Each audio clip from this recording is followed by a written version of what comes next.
So let's be honest, not a lot of people like Castle or like to play Castle, mostly because of his ump. Doesn't have the best range and the best damage. His character is more based of using his ability than just using him as an operator himself.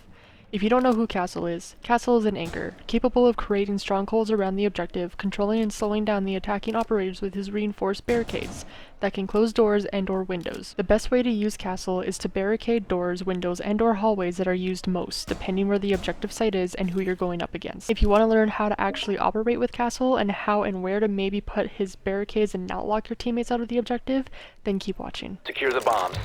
So I really don't know why I wanted to start off on Theme Park, but I just thought like it's the perfect map for Castle. Are I secure. usually get this door. Why, you may ask? Because a lot of people push through here, especially if they have a thermite. Thermite always wants to get this wall. If people are pushing this way, most likely someone's going to try and flank from the behind. So yeah. Another place you can put it is this door right here too. The more closer you put the barricades to the objective, the harder it is for them to get in. Is most likely this one, just so you don't have to worry about those stairs. Especially if you're going to be the one sitting in daycare, you don't have to worry about these stairs, you don't have to worry about this wall game breaking through. All you gotta care about is just this doorway and who's going to come in. So that's pretty much it. So let's say we're in Throne Room and Armory, yes? And if you want to be that much of a dickhead, and if you want to be that Castle, what I usually do is I'll do this door, and this door, because a lot of people like to push through barrels, and if they can't push through barrels, guess what? They're going to push through this door, and if they can't, the only other way they can have is Dragon, which is very hard for them too. So as long as you can block all three of these doors, they're going to have a very hard time getting in, trust me. So I would recommend it, especially if you're going to play Castle in Thorn. So this is workshop and ventilation. Usually, a lot of people know about Down to 10 this. seconds. So you obviously make rotations here, right? 5 And seconds to one insert. thing I would like to do is don't do this door because this door is always going to be open anyways. Surveillance on bomb. Do this one. Op 4 has a diffuser. Because then you don't have to worry about this door and for people to come in. Usually people do this door or this window, but like it's just so used often, and there's so many soft breach operators anyways that there's literally no point because they're just gonna destroy it like immediately. So best option is just to leave this window alone. Another door that I would like to do is this one right here. So that when they push through customs, because a lot of them like to push through this door right here or this window right here, they don't have a lot of options because a lot of people like to push through here, and if they can't, their only option is through this door unless they have a thermite to open one of these walls, right? So yeah, and the last wall would be this one. Just so you don't actually block all your teammates out, even though you technically did over here. But if they ever want to come back in, this is where the hatch comes into play. You just break the hatch, and then you have 2 people playing from upstairs and then 3 people playing from the bottom. And as long as the 2 people know what they're doing on top, and if they ever need to come back down for some reason because they're getting flanked too hard or it's just a lot of happening up there, they can always just drop down, right? And yeah, it's that one hatch to worry about, but the most hatch you need to worry about is this one. So as long as this one is reinforced, you don't really need to worry much about this one, especially if someone's going to watch it, because you can only watch so many angles upstairs from it. So now if you want to be a Castle that's going to be playing from upstairs, I would do this, still do this wall anyways, just so you don't have to worry about people coming through this main door and coming through upstairs. And then if you're a Castle that's going to be playing from upstairs, make sure you get these walls reinforced so you don't have anyone shooting you from behind when you're watching this window from up here, or if you're watching the door from here.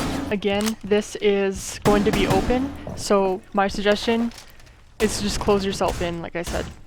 Close these 2 doors and then lock yourself in. It's just gonna help you from the long run because again, his barricades are to slow down the enemies, whether they have a soft breach or not. That's just another soft breach to not worry about. So that is why a Castle is another way of just holding the enemies back. Mira is fairly easy to play, but a lot of people are indifferent about her ability and also her playstyle. She is used in a lot of different ways, from using her mirrors as a distraction or bait, or using them as a tactical ability. Her primary may not be the best, but her having the vector and being a 3 armor makes her the operator she is. Mira basically places blacked out bulletproof mirrors that you can only see out of one side, unless you break the red air compressor that completely breaks the mirror, making an expository view for both sides of the team. Today I'm going to show you guys how and maybe where to place mirrors with mirrors, and what I think is best to play her in certain objectives and situations.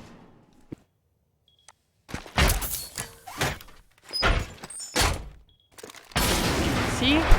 I have full access to see this one door and just a little bit on that side too. So that when you actually see a clear shot, you'll shoot, right? Some people put it closer, but you'll see the reason why I don't. This is why I barely play Mira. I'm just really not a Mira person. The only time I'll ever play her is on this site, and I play her specifically on this site for a reason. And now you have 2 access to see. So usually what I do is I will keep this one closed, open that one, literally pixel peek this just little, this part. All you gotta do is just like, yeah, practically it. So a lot of people play this site differently, but this is how I play it. But this is usually how I play my Mira. A lot of people don't know about this Mira strat. A lot of people do. A lot of people don't. It's a nice tactical ability to move around, right? Because they only have so much little access when you have all the access in the world, because they can't see what you're doing here. So, yeah. So here's a mirror strat that a lot of people know about. It's the one in chalet, in basement, in garage. A lot of people play this one, a lot of people play this site, and a lot of people play this mirror strat. So let me tell you the pros and cons about this one. Depending how you place it, you should always place it to the closest of your right. Click it right in the middle, it doesn't really matter. You want to have it as close as possible so you can actually do quick peeks on someone, right? If you have it just right in the middle, you may not get your angle right? So if you can see someone from here, it's just going to be easier to miss, right? It's going to be easier to shoot. And again, make sure you have a castle, because castle really does work with Mira. You always have, if you want, castle that door, castle the door behind her, and then whatever the other one you want to use it on, go for it. So this is another really good strat. You just really gotta have really good teammates to help you out on this one, and really gotta make sure that someone's going to watch your back and watch your blue, because if no one's watching your blue, you're dead. If no one's watching your back, you're dead. So it's a very, very risky spot for Mira. Another Mira strat that you can play in garage for someone else to take over is the one in the little wine stock. Make sure you have this wall reinforced and then have this one open. It depends if you want it or not. I usually have mine as a crouch. The one thing about wine stock is that this wall can get broken into if you're not careful with it. So if they couldn't hard breach the garage door, their only chance is to get the back area. So just watch your surroundings, especially in wine stock. It is a small space, so please don't get yourself stuck in situations. If you feel like you can't hold this anymore, just tell your teammates and get the fuck out of there. This is where Castle can come to play, because then he can get this wall, or this, he can get this door, and he can also get that door from over there.